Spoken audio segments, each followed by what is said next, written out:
बिस्मिल्लाहिर्रहमानिर्रहीम। शुरू अल्लाह के पाक नाम से जो बड़ा मेहरबान निहायत रहम वाला है। नाज़रीन इकराम, जैसा कि आप जानते हैं कि सैलाब ने हर जगह तबाही मचा रखी है। कई देहात और शहर सफ़ाए हस्ती से ही मिट गए हैं। इंसानी जान और माल का बहुत ज़्यादा नुकसान हो गया है। सैलाब ने सबसे ज़्यादा तबाही बलूचिस्तान में पहले मचाई, इसके बाद दीगर सूबे भी इसकी लपेट में आ गए। बलूचिस्तान के बाद सिंध में सबसे ज़्यादा नुकसान हुआ। कई घर उजड़ गए, कई ज़िंदगियाँ चली गईं। नाज़रीन कराम, जब भी ऐसी कोई कुदरती आफात आती हैं तो बहुत सारे वाक़यात भी जन्म लेते हैं। आज से 3 महीने कबल महकमे मौसमियात ने शदीद तरीन बारिशों और सैलाब की पेशीनगोई की थी, लेकिन हमेशा की तरह हमारे हुक्मरानों ने इस बात पर कोई कान नहीं धरे, जिसकी वजह से माली और जानी नुकसान उठाना पड़ा, ख़ासकर गरीब तबके को। कई गरीब अपने घर से बेघर हो गए। वो घर जो रुपया जोड़कर गरीबों ने बनाया, वो घर जो उनके रहने की जगह थी, वो घर जो उनके लिए बाइसे सुकून और मसरत थे, उनके वो सारे घर सफ़ाए हस्ती से ही मिट गए। घर की अहमियत बेघर होने वाले अफराद से पूछें, वो जिनके सरों से छत छिन गई है, जो शदीद बारिशों में खुले आसमान तले बसेरा किए हुए हैं। हमें चाहिए कि हम उनकी माली अमदाद करें अपनी हैसियत के मुताबिक। दोस्तों, हम आपको उसी आफत से जुड़े हुए एक वाक़ये के बारे में इतला देते हैं। सिंध के एक गांव में एक अजीबोगरीब वाक़या पेश आया। एक ऐसा वाक़या था जिसे सुनकर सब हैरान रह गए। नाज़रीन कराम, हुआ कुछ यूँ कि सिंध के एक गांव में एक औरत के घर की छत शदीद तरीन बारिश की वजह से गिर गई। वो औरत अपने घर के छत के मलबे तले दबकर मर गई। बड़ी मुश्किल से उस औरत को मलबे तले से निकाला गया। फिर इसके बाद उसके कफन दफन का इंतज़ाम किया गया तो अजीबोगरीब मंजर देखने को मिला। सबसे अजीब बात यह थी कि इतनी बारिश में किसी भी घर की छत नहीं गिरी थी, सिर्फ उस एक औरत के घर की छत गिरी थी जिसका घर सबसे ज़्यादा मजबूत था। जब बारिश शुरू हुई तो सब ने कहा कि हम तो डूब जाएंगे, हमारे घर गिर जाएंगे। लेकिन उस औरत का घर काफ़ी मजबूत था, क्योंकि उसने काफ़ी पैसा देकर ये घर बनवाया था, इसलिए उसके घर को कुछ नहीं होगा। जैसे ही बारिश शुरू हुई तो गाँव वालों ने फ़ैसला किया कि बारिश बहुत तेज़ हो रही है और सारी रात होती रहेगी, इसलिए हम उस औरत के घर जाएंगे और उससे कहेंगे कि अपने घर में हमें पनाह दे दो, क्योंकि हमारे घर की छत शायद गिर जाए। तुम्हारा घर मजबूत है, इसलिए उसे कोई नुकसान नहीं पहुंचाएगा। लेकिन हैरत की बात यह थी कि जब बारिश तेज़ हुई तो सबसे पहले गिरने वाली छत उस औरत के घर की थी, जिसको सब मजबूत कह रहे थे। सब हैरान हो गए कि कैसे इतनी बारिश में उस औरत के घर की छत गिर गई और हमारे घर अभी तक सलामत हैं। आखिर इसके पीछे क्या राज है? ऐसा महसूस हो रहा था जैसे उस घर की छत सीमेंट से नहीं बल्कि रेत से बनी हुई थी, जो थोड़ी सी बारिश का वबाल भी बर्दाश्त ना कर सकी। खैर, अब जो हुआ सो हुआ। गाँव वालों ने फैसला किया कि किसी भी तरीके से उस औरत को उस घर से निकालना है, क्योंकि वो मलबे तले दबी हुई थी और किसी को ये तक नहीं मालूम था कि वो औरत जिंदा है या मुर्दा। शाम में बारिश शुरू हुई थी और अब रात का आगाज़ हो चुका था और गाँव वालों को उस औरत की परेशानी ने घेर लिया था। अब कुछ भी करके उन्हें उस औरत को घर से निकालना था। बारिश भी तेज़ थी और अंधेरा भी था और बिजली भी नहीं थी। इन सारी वजूहात की बिना पर गांव वालों के लिए उस औरत को घर के मलबे तले से निकालना एक बहुत ही मुश्किल अमल था। लेकिन खैर, करना तो था, क्योंकि वो औरत थी बेयारो मददगार। उसके घर में कोई मर्द भी नहीं था। गाँव वालों ने हिम्मत करके थोड़ा थोड़ा मलबा हटाकर उस औरत को वहाँ से निकाला तो देखा कि वो औरत मर चुकी है। गाँव वालों को बहुत अफसोस हुआ। उन्होंने सोचा कि उसके कफन दफन का बंदोबस्त करते हैं। सबसे ख़ास बात यह थी कि वो औरत किसी से भी गांव में बात नहीं करती थी। उसके घर किसी का आना जाना भी नहीं था। मख्तसर ये कि गांव में उस औरत की शोहरत कुछ अच्छी नहीं थी, जिसकी वजह से कोई उसके घर आता जाता नहीं था। लेकिन उसके घर अलग अलग किस्म के लोग आते थे, जो कि उस गांव के बल्कि उस इलाके के ही नहीं थे। गांव वालों ने कई बार एतराज़ किया, लेकिन उस औरत ने किसी की बात पर कान नहीं धरा। उसने अपनी मनमानी की। कोई भी नहीं जानता था कि वो लोग उसके घर में क्यों आते हैं। पहले उस औरत का घर छोटा सा था, ये न जाने कहाँ से उस गांव में रहने के लिए आई थी, कोई भी उसे नहीं जानता था। लेकिन आहिस्ता आहिस्ता उसने काफ़ी मजबूत और बड़ा घर बना लिया था। सब गांव वालों के कच्चे घर थे और मजबूत नहीं थे, लेकिन उस औरत का घर मजबूत था और सीमेंट से बना हुआ था। वो काफ़ी पक्का महसूस होता था। शुरू में जब ये औरत यहाँ रहने आई थी तो उसने कहा था कि वो एक बेवा है और उसका शौहर पुलिस में सिपाही था और ये ज़मीन उसको हुकूमत की तरफ से मिली थी और वो यहाँ पर आकर रहना चाहती है और घर बनाना चाहती है। तो किसी ने कोई एतराज़ नहीं किया।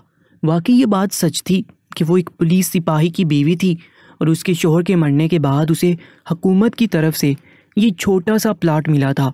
ये प्लाट गांव के बीचों बीच तो नहीं था, गांव से थोड़ा सा दूर था, लेकिन गांव के हिस्से में ही आता था। गांव की तमाम औरतें पहले तो उसके पास जाया करती थीं। फिर कुछ ऐसे वाक़यात हुए जिसकी वजह से औरतों को उनके शौहर ने उस औरत के पास जाने से मना किया और कहा कि अच्छी औरत नहीं है, इसके घर गैर मर्दों का आना जाना है, तो तुम लोग उसके घर मत जाओ। फिर उस औरत ने छोटे से घर से अपना घर काफ़ी बड़ा बना लिया था। उसके पास बेवा होने के बावजूद इतना पैसा कहाँ से आता था कि उसने ये घर बनाया। खैर गांव वालों ने उसे यहाँ से निकाला और उसके कफन दफन का बंदोबस्त करने लगे। लेकिन जैसे ही उसकी कब्र खोदी गई और लाश को कब्र के अंदर रखना चाहा तो इतनी शदीद बारिश हुई कि कब्र पानी से भर गई। रात गहरी हो चुकी थी और गांव वालों ने टार्च का इस्तेमाल करते हुए इसे दफनाना चाहा, लेकिन बारिश तेज़ से तेज़तर होती जा रही थी और कब्र थी कि पानी से बढ़ती जा रही थी। मजबूर होकर गांव वाले उसे वापस ले आए और कहा कि सुबह इसे दफनाएंगे। सुबह होते ही बारिश रुक गई थी और गांव वाले दोबारा उसे दफनाने के लिए गए, लेकिन अचानक से गांव की मस्जिद में ऐलान हुआ कि एक बहुत बड़ा सैलाबी रेला आ रहा है, जल्दी से महफूज मुकामात पर मुंतकिल हो जाएं। ये ऐलान सुनते ही तमाम लोग लाश को वहीं पर छोड़कर भाग गए और लाश को सैलाबी रेला बहाकर दूर ले गया। ये एक छोटा सा सैलाबी रेला था जो गुजर चुका था। इसके बाद अमन अमान हो गया, लेकिन गांव वाले परेशान थे क्योंकि ये छोटा सा सैलाबी रेला उस औरत की लाश को बहाकर ले गया था। गांव वालों ने उसकी तलाश शुरू कर दी तो दूर कहीं सिर्फ कफन नज़र आया, लेकिन लाश कहीं नहीं थी, यानी कि उससे कफन भी छिन चुका था और वो बेकफनी कहीं चली गई थी। उसकी लाश गांव वालों को ना मिली और सबको अफसोस हो रहा था कि इस बेचारी को कफन और दफन कुछ भी नसीब नहीं हुआ। न इसे डांपने को कफन मिला, न दफनाने की जगह मिली। हालांकि सबसे शानदार घर गांव में उसका था। उसने दुनिया में तो अपना घर बना लिया था गलत काम करके, लेकिन उसका आखिरी घर जो उसका कब्र था उसे मुयस्सर तक ना हो सकी। सब हैरान थे कि ये क्या हो गया था। फिर एक शख्स उसका पूछता हुआ वहाँ आया तो गांव वालों ने बताया कि वो औरत मलबे तले दबकर मर गई। उसे ना कफन मिला ना दफन। उस शख्स ने कहा कि ये तो होना ही था उस औरत के साथ। सबने पूछा कि तुम क्या जानते हो उसके मुतालिक? तो उसने कहा कि मैं उसका चचाजाद भाई था। गांव वालों ने जब उससे उस औरत के मुतालिक दरियाफ्त किया तो उसने बताया कि ये औरत एक फाशा औरत थी। इसके शौहर के मरने के बाद इसके पास कमाने के लिए कोई ज़रिया नहीं था, बजाय के रिज़्क़ हलाल कमाती, लोगों के घरों में काम करती। मैंने इसे बहुत कहा कि अगर तुम्हारे पास पैसा नहीं है तो तुम लोगों के घरों में काम करके पैसे कमाओ, तो उसने कहा कि मैं ये हकीर काम हरगिज़ नहीं करूँगी। वो जवान थी, जवानी में ही बेवा हो गई थी और उसने अपनी जवानी का भरपूर फ़ायदा उठाया।